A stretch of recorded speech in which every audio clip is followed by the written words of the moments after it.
उन कमिटमेंट्स को देख के, नहीं उन नहीं अली फिजिबिलिटीज को अशरफ देख जी, कर मैं ही यहाँ कोई पर एक ये डिसीजन समझना है। चाहूंगी, तो क्योंकि अब तक तो आईएमएफ से, अब तक तो चीन से कर्ज लिया जाता था ना, लोन लिया जाता था, लेकिन अचानक से जब आसिम मुनीर वॉशिंगटन पहुंचे, इसके बाद ये लोन को लेकर जानकारी सामने आ रही है, तो क्या चीन का साथ छोड़ दिया है क्या?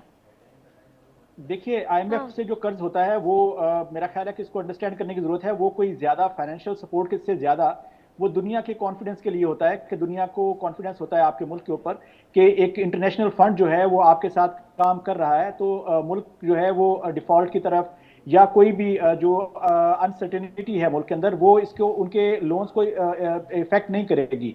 तो आईएमएफ का सिर्फ इतना ही रोल होता है। आप उनके जो टोटल कर्ज देखें पाकिस्तान के ऊपर, तो वो उससे ज्यादा, कहीं ज्यादा लोन्स जो हैं वो इंडिविजुअल कंट्रीज के हैं।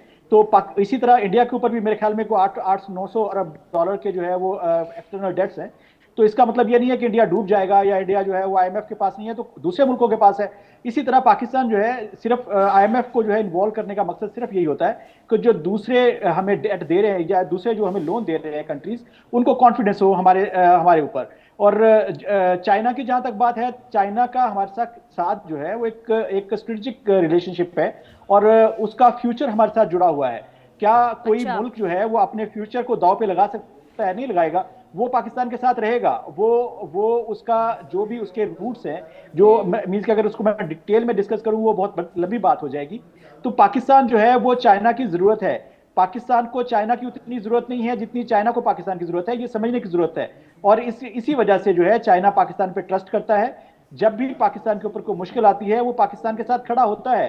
अभी आपने देखा कि जब आपकी और हमारी जंग हो रही थी पिछले साल में, आपके साथ दुनिया में कोई मुल्क नहीं खड़ा था, और हमारे साथ जो दुनिया की जो चार आप बड़ी बोल पावर्स रहे हैं हैं ना वो हमारे अली साथ खड़ी अशरफ थी। जी, आप तो जो उसकी बोल रहे वजह हैं ना, से, वो उसकी वजह वो जो जरा है, उसकी समझ के वजह क्या परे थी? है। उसकी वजह वो यही थी, उसकी यही वजह थी। नहीं नहीं, वो मैं देखिए आपसे आप, समझूंगी, मैं फैक्चुअल मैं बात इसका कर रहा जवाब हूं, मैं लूंगी फैक्चुअल बात कर अश्विनी रहा हूं, सर से। मैं फैक्चुअली बात कर नहीं रहा हूं। नहीं, वो समझ मैं नहीं आ कोई रहा सर, आप क्या कहानी नहीं बोल सुना रहे रहा हैं सब। आपको।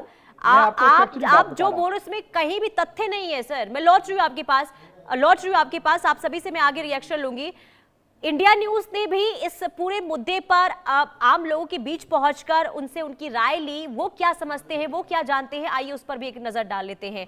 हमारा पहला सवाल ये था कि पाकिस्तान ने चीन से मुंह मोड़ लिया है, क्या धोखा है, गद्दारी है और हिंसा जिन्नालैंड के खून में है? इस पर आम लोगों की क्या राय है वो जरा हम आपको बता देते हैं। देखिए आंकड़े जो सामने आए हैं, हाँ इतिहास यही दिखाता है, 60% लोग यही कह रहे हैं कि चीन के साथ ये गद्दारी हुई है। 26% लोग कहते हैं कई घटनाएं इसकी ओर इशारा करती हैं।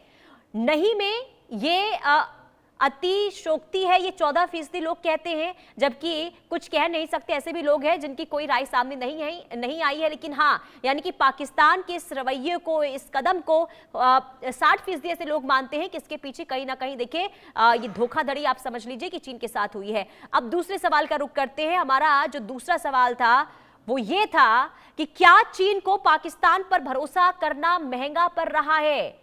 क्या जो चीन ने पाकिस्तान पर भरोसा जताया था वो कहीं ना कहीं अब सीधे तौर पर ये मान के चलिए कि पाकिस्तान अब गद्दारी कर रहा है, जिस पर 53% लोग कह रहे हैं कि हाँ चीन को बहुत बड़ा नुकसान हुआ है, भरोसे का संकट बढ़ा है। 29% लोग ये मानते हैं कि नहीं भरोसा बढ़ा है, और लेकिन 18% ऐसे लोग हैं जो कहते नहीं रिश्ते अभी भी मजबूत हैं। जबकि कुछ ऐसे भी लोग हैं जिनको इन पूरे मुद्दे से कोई लेना देना नहीं था, ऐसे भी लोग थे जिन्होंने इस पर कोई भी जवाब नहीं दिया। तीसरा हमारा सवाल ये था कि क्या पाकिस्तान ने चीन को धोखा देकर अमेरिका का दामन थाम लिया है?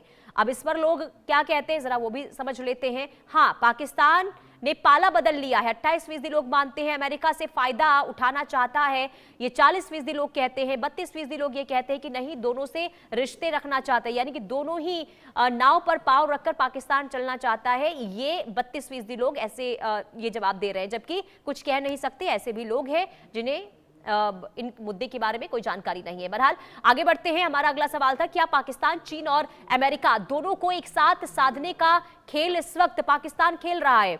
क्या वाकई में लोग इससे लेकर क्या समझ रहे पाकिस्तान के इस कदम को? तो हाँ, दोनों से फायदा इस वक्त पाकिस्तान लेना चाहता है। 56% लोग ये मानते हैं।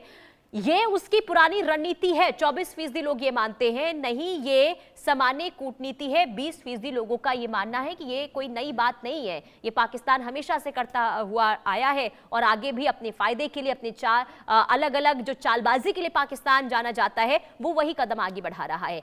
हमारा अगला सवाल था, क्या अमेरिका से 10 अरब डॉलर की मांग पाकिस्तान की मजबूरी है या फिर इसके पीछे कोई ना कोई चालाकी हो सकती है, जिसमें 28% लोग कहते हैं कि ये आर्थिक मजबूरी है, यानी कि जो बदहाल हालात पाकिस्तान के अंदर देखने को मिल रहे हैं जिसकी वजह से ये कदम उठाया गया है। 32% लोग कहते हैं कि ये कूटनीतिक चालाकी भी हो सकती है पाकिस्तान की, जबकि 40% लोग कहते हैं कि मजबूरी और चालाकी ये दोनों है, यानी कि इसमें दोनों ही तरफ से फायदा जो है पाकिस्तान देखना चाहता है।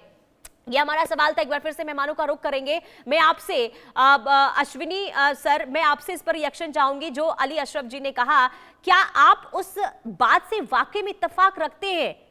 क्या कहेंगे सर इस पर, क्योंकि जो उन्होंने कहा उसका कोई तथ्य ही नहीं है। कारण क्या है कि भारत की बात अगर वो करते हैं तो भारत क्या, अमेरिका भी बहुत बड़ा कर्ज के नीचे दबा है।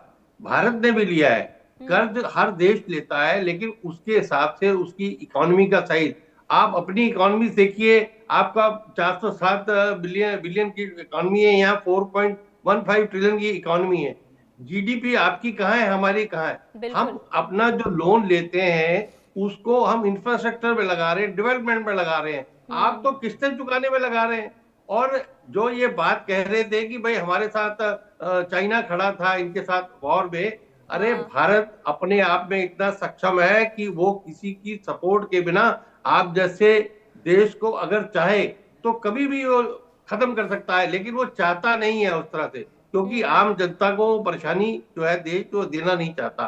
तो इसलिए आप मत सोचिए कि भारत के साथ कोई खड़ा नहीं है। भारत अपने आप में बहुत बड़ा सक्षम देश है, और जो भी हमारे यहाँ जो इंफ्रास्ट्रक्चर है या जो हमारा इंपोर्ट है, एक्सपोर्ट है, आप उसके सामने कहीं खड़े नहीं होते। आपने चाइना को ऑलरेडी सब कुछ भेज दिया है, अब अमेरिका को जो कुछ बेचोगे, कुछ दोगे, उसके बदले आपको मिल जाएगा, उस पैसे पे आप बाकी लोन चुकाते रह जाओगे।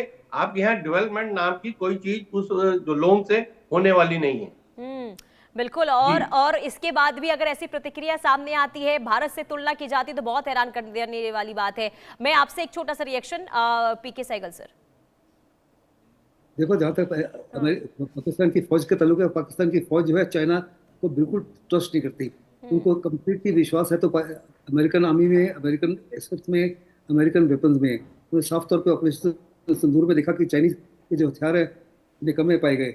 उनकी रेडार्स ने काम नहीं किया, उनका एयर डिफेंस इक्विपमेंट ने काम नहीं किया, उनकी PL-15 मिसाइल ने काम नहीं किया। और वास्तव में पाकिस्तान को बहुत बड़ा नुकसान हुआ हिंदुस्तान के माध्यम से, क्योंकि चाइना के या टर्की के हथियारों से कोई भी चाइना को, पाकिस्तान को फायदा नहीं हुआ। और पाकिस्तान साफ तौर पे जानता है कि अगर उसको स्पेयर पार्ट चाहिए F-16 के या F-16 की अपग्रेडेशन चाहिए तो उसको अमेरिका की सहायता चाहिए। और जहाँ तक ताल्लुकात रहे हैं अमेरिकन आर्मी और सीनियर आर्मी ऑफिसर्स और पाकिस्तान के बहुत गहरे रहे हैं, आज से नहीं, कम से कम पिछले 20-25-30 साल से। लेकिन ये हकीकत पाकिस्तान मानने के लिए तैयार नहीं होता ना सर। अली अशरफ जी, एक छोटा सा रिएक्शन आपको चाहूंगी। आप लोग अपनी हकीकत को क्यों नहीं सामने रखते हैं? आखिर क्यों हकीकत को छिपाने की कोशिश हर बार? मैं दोनों जो आपके पैनलिस्ट हैं, दोनों को एक ही बात कहना चाहता हूं। छोटा सा जवाब चाहूंगी सर, समय बहुत कम है। बस छोटा सा जवाब ही दूंगा, ज्यादा लंबी बात नहीं करूंगा। देखिए, ये जो बातें अभी आप कर रहे हैं, ये 1.5 साल के बाद आप कर रहे हैं। जब ये जंग हुई थी तब जो बातें थी वो भी आप सुन लेते, आपने जो ऑफिशियल थे उनके कॉन्फ्रेंसेस, जो उनके प्रेस कॉन्फ्रेंसेस थी वो सुन लेते, तो आपको अंदाजा हो जाता कि क्योंकि अब जो है वो दौर गया कि 1.5 साल पुरानी स्टोरी को जो है आज आप एक नई शक्ल देना चाहें तो दे दें, ऐसा होता नहीं है। जहां तक रह गई बात चाइनीज हथियारों की, तो चाइनीज हथियारों ने ही जो है वो फ्रांसीसी जहाज मार गिराए, दुनिया ने उसको देखा। फ्रेंच मान रहे हैं, आप नहीं मान रहे, तो हम क्या कर सकते हैं उसके ऊपर। और तीसरी बात जो आपने कही, हम नहीं मान रहे, पूरी दुनिया नहीं मान रही, और ऑपरेशन सिंदूर में क्या हुआ था पूरी दुनिया ने देखा, लेकिन आप लोग उसको मानने के लिए तैयार नहीं होंगे सर। रिपोर्ट, तथ्य सब रख दिया गया है, इंटरनेशनल मंचों के द्वारा भी तमाम सबूत रखे गए, लेकिन आप लोग फिर भी मानने के लिए तैयार नहीं है। बहुत शुक्रिया आप सभी का इंडिया न्यूज के साथ जुड़ने के लिए। समय फिलहाल इतने की इजाजत देता है, बहुत बहुत शुक्रिया। और चलिए बुलेटिन में वक्त एक छोटे से ब्रेक का, देखते रहिए इंडिया न्यूज।